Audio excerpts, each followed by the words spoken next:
Les chiffres à la une ce soir aussi, 12 500 c'est le nombre d'étudiants dans le Gard et à Nîmes, 65 000 dans l'Hérault et à Montpellier. Les étudiants qui sont bien nombreux et en cette période de rentrée dans les amphis, c'est pas facile de trouver un logement. Alors pour avoir un début de solution, direction l'espace logement étudiant à Montpellier avec Stéphane Darmon. Bonsoir Stéphane. Bonsoir Julien. Bonsoir et bienvenue sur le plateau. Parlez-nous un petit peu de cet endroit qui est au-dessus du Corum, qui est ouvert depuis plusieurs années, cet espace logement. Voilà, il a fêté cette année sa 15e édition. Il a ouvert ses portes dès le lendemain des résultats du bac, dès le début du mois de juillet, pendant toute la période du mois de juillet. Et ensuite, il vient de réouvrir à partir du 16 août. C'est un guichet unique en fait, voilà, c'est ça. L'idée est très simple, c'est regrouper en une seule et même adresse toutes les informations et les services liés à la recherche, mais aussi à l'installation de l'étudiant dans son logement, mais aussi dans sa ville.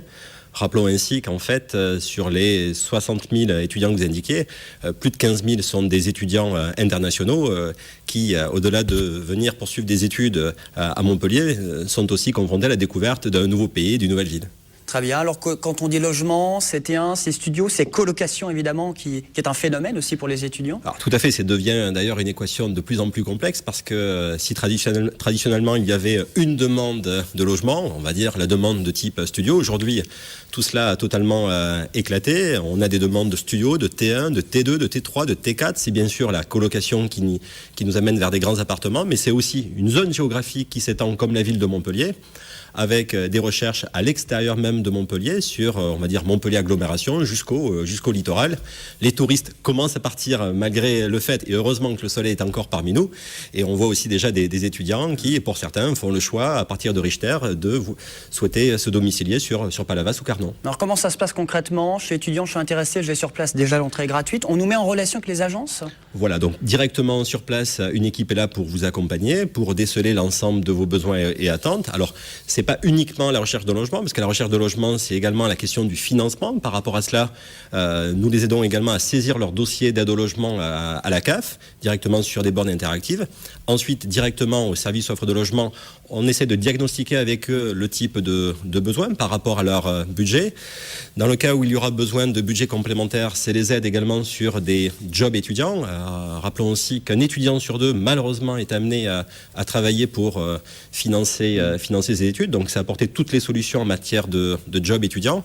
Et puis ensuite, effectivement, on plonge dans la recherche. Alors, c'est tant les offres de particuliers que les offres d'agences immobilières, de résidences, des offres de colocation. Et puis, c'est aussi, de façon interactive et de façon assez novatrice, c'est aussi le principe de la colocation. Nous aurons d'ailleurs dès demain, encore une fois, les rencontres de la colocation. Chaque jeudi jusqu'à la fin du mois. Tout à fait. C'est en fait tout précisément les speed dating de la colocation, puisqu'on propose en 3 minutes de pouvoir rencontrer son futur colocataire. Alors en ce moment, c'est assez amusant puisque Montpellier est une ville véritablement cosmopolite.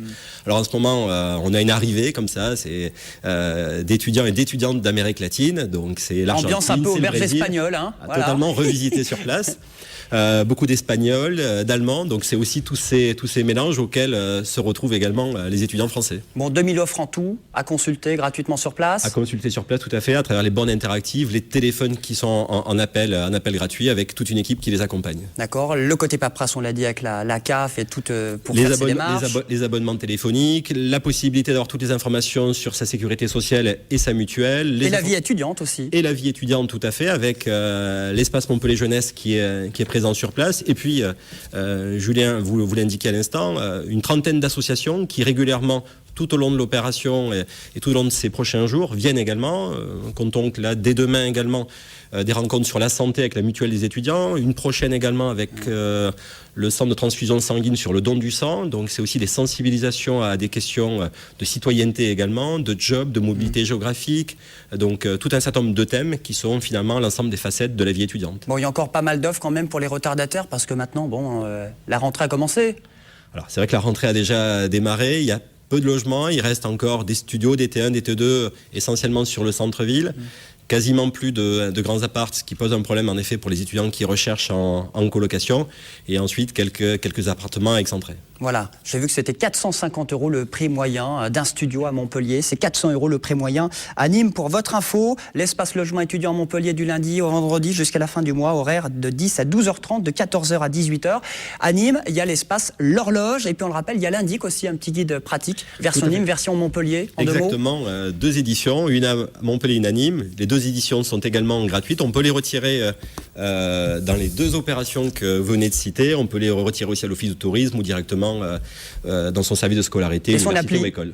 Son appli sur son portable. Son appli bientôt, oui. Julien, vous attendez un scoop de ma part, mais j'espère avoir l'occasion d'être invité de nouveau auprès de vous et puis de vous présenter en avant-première l'application de l'Indic, effectivement, prochainement sur les mobiles. Voilà, indic.fr. Merci beaucoup Stéphane. Merci Julien. Qu'est-ce que vous faites ce week-end ?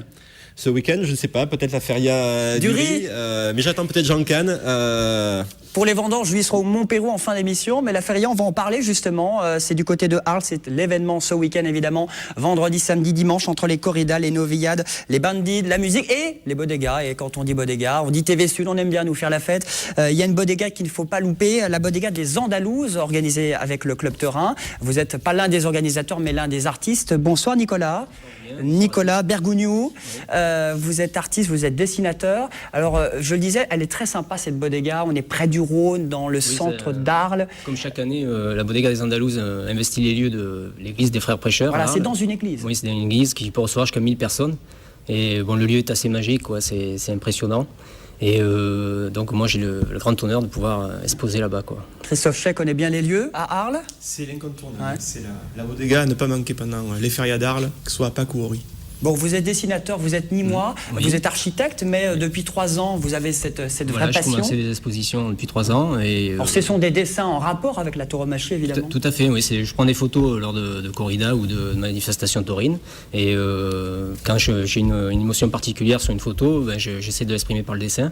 Au début, c'était une passion personnelle, quoi. Et puis après, j'ai eu l'idée avec suffisamment de dessins, j'ai pu faire des expositions. Et voilà, de fil en aiguille, je me retrouve aux Andalouses. Vous êtes inspiré, en plus de la feria de Arles, pour faire vos 14 dessins que vous allez... Oui, mes premiers dessins, c'était surtout à partir de photos d'Arles. Donc, il y a eu un combat fameux, Métellus, un taureau de Yonnet avec Denis Lauré. Ça m'avait vraiment impressionné. Donc, c'est le premier dessin que j'avais fait qui était bien sorti, quoi. Et c'était en 2006. Ouais. Lors de la feria de Pâques. Ouais. C'est l'encre de Chine, c'est ça? C'est l'encre de Chine, un petit rotring, un petit stylo très fin. Et on fait des petits traits, des petits points. Et bon, après, la magie, c'est l'ensemble de tout ça qui donne la force au dessin, quoi. C'est ce qui me passionne. Puis ça prend du temps, c'est assez transcendant, quoi. Alors là, vous allez exposer ou dessiner, ou les deux? Non, je vais juste exposer. C'est déjà pas mal? Oui, oui. Donc j'ai pas mal de dessins. J'ai fait des dernières compositions là, sur Castella et Bautista, exprès pour les Andalouses. Donc ça sera à découvrir. Et... Bon, au dessin, il y a vous, Nicolas. À la photo, il y a Delphes qui sera là. Il y a une jeune photographe, Delphine Carassou-Malian. On appelle Delphes, elle signe ses œuvres Delphes. Elle fait des... Pour les intimes, Delphes. Oui. Voilà. Et elle travaille sur des photographies avec l'ombre, le jeu de l'ombre et de la lumière. Et elle a des angles de vue particuliers et c'est assez poétique comme photo. Et vraiment, c'est à voir, quoi. Bon, on va pouvoir voir donc des expos de vos dessins, des photos de Delphes. Et puis on va faire la fête aussi, c'est l'intérêt. Oui, tout à fait. Il y a des programme copieux, ça commence jeudi en VIP. En VIP, il y a un ballet sévillan en Dayou. Et c'est Ama Sevillana. C'est sur invitation, hein, attention. Oui, c'est sur invitation, bien sûr. Donc, mais ça commence réellement le lendemain de l'inauguration. Voilà, à 19h30, la bodega ouvre ses portes au public, c'est vendredi, samedi, dimanche. Il y a des concerts à 21h et deuxième partie à 23h aussi, à ne pas manquer. Donc des concerts ou des ballets andalous. Et en même temps, à midi, les expositions ouvrent pour le public. On peut voir les expositions à partir de midi. Et à 1h30, il y a des animations aussi de musique diverses tout au long de la journée. Et le samedi, il y a les ballets de la compagnie Cecilia Barra. Voilà. Hein, voilà. Ça laisse le temps d'aller voir les corridas aussi. Et de faire la fête avec un programme plutôt copieux quand même pour cette feria du riz. Allégé par rapport à la feria de Pâques, mais c'est vrai que la feria du riz clôt traditionnellement la saison taurine arlésienne, donc c'est toujours très plaisant que de redécouvrir l'amphithéâtre romain qui fête cette année son 30e anniversaire à l'inscription du patrimoine mondial de l'UNESCO. Bon, très bien, bonne info. Bodega des Andalouses, donc allez-y, au cœur de Arles, dans cette église, on le rappelle, comment elle s'appelle cette... La bodega des Andalouses, l'église des Frères Prêcheurs. L'église des Frères Prêcheurs, c'est Prêcheurs. Prêcheurs, exactement, près du Rhône. Oui. Sur les bords du Rhône. C'est derrière la place du Forum. Bon, on va continuer justement avec la chronique Tendido de Christophe Chay, c'est maintenant.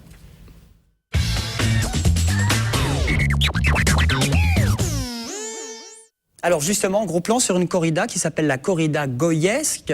Rendez-vous 17h30 dans les arènes de Arles. Alors en fait, le concept, à l'occasion de cette corrida, les organisateurs font appel à un artiste pour décorer les arènes. Et cette année, l'artiste s'appelle Claude Viala. Ouais. et il est nîmois. Et on va découvrir la présentation officielle de cette affiche. Alors l'affiche en elle-même a été réalisée par Claude Viala. C'est assez rare que le décorateur officiel de la corrida goyesque soit aussi le signataire de l'affiche. Il était présent lundi en fin d'après-midi au choral de la route du Sonaillé, à Arles, à Gimont, à la sortie d'Arles. Et donc Claude Viala a pu présenter ce fameux taureau qui est un petit peu le fil conducteur et le fil rouge de l'affiche et qui sera décliné sur des tonalités fuchsia et bleu sur la piste. Ça servira un petit peu de fil conducteur et de motif principal de la piste des arènes d'Arles. Très bien, donc il va décorer le sol des arènes et puis une partie de la couronne de l'amphithéâtre également. Exactement, avec des bâches qui seront déployées sur l'ensemble des tours de l'amphithéâtre romain.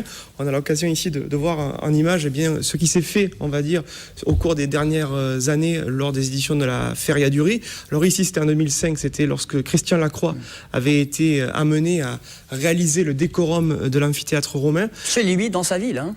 Dans sa ville natale. Alors c'est vrai qu'il avait déjà signé des costumes de lumière pour de brillants maestres, mais c'était la première fois que Christian Lacroix décorait les arènes de sa ville, lui qui avait été un inconditionnel du fameux Muséum Arlatin. Et donc il s'était inspiré d'un décor à la fois mêlant personnages de peinture, de cinéma, arlésiens célèbres, historiques, et qui était déployé sur une bâche dans la contre-piste, ce qui donnait ces regards et ces spectateurs dont on avait l'impression qu'ils étaient d'autres yeux qui regardaient ce qui se passait en piste. Ça avait été d'ailleurs un très très bon moment. Et Juan Bautista, qui sera à l'affiche ce samedi de la corrida goyesque aux côtés de Morante de la Puebla et d'El Juli, on va le voir en image, avait dédié son premier taureau à Christian Lacroix, qui est lui-même un grand aficionado et un amoureux de ces couleurs chaudes de l'Andalousie, de l'Espagne, de la Fiesta Brava et des traditions taurines. On le voit ici d'ailleurs, l'accolade entre Christian Lacroix et Juan Bautista dans le cadre de cette corrida goyesque version 2005. Il revient chaque année en général ? Oui, Juan Bautista est un fidèle de cette corrida goyesque. Il est programmé chaque année, notamment aux côtés d'El Juli, comme ce sera le cas cette année. Alors il y avait eu d'autres éditions majeures, notamment celle de 2007, avec l'académicien Lucien Clergue, qui avait signé le décorum de cette goyesque pour fêter son entrée à l'Institut des Beaux-Arts aux côtés de Yann Arthus Bertrand, puisque vous savez que Lucien Clergue et Yann Arthus Bertrand ont été les deux premiers photographes à intégrer l'Académie des Beaux-Arts. Et donc Lucien Clergue avait notamment illustré la piste avec cette phrase de Jean Cocteau, la vérité dans l'épée, en évoquant le fauve et le taureau. Des surimpressions mêlant peinture religieuse et photographie taurine, mélange des styles qui avait été très apprécié et qui avait été suivi en 2008. C'est ce qui suivra sur les images à venir, avec Jean-Pierre Formica, un artiste bien connu du côté d'Aigues-Mortes, qui avait réalisé les dernières esquisses de la fresque 10 minutes avant le début de la corrida, tel qu'on peut le voir ici, avec ces taureaux noirs, mélange d'ocre, de rouge, qui tranchaient singulièrement.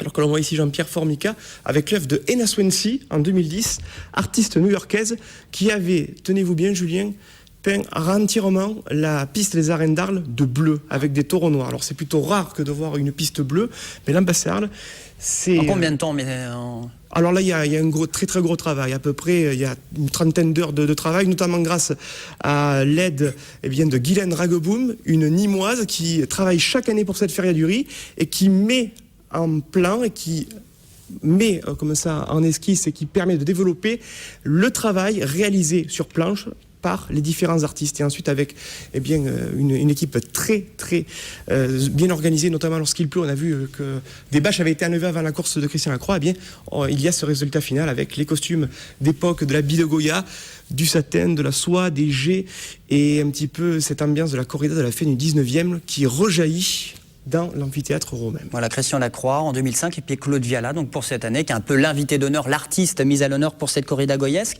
Claude Viala, vous connaissez oui, Nicolas ? Oui, tout à fait.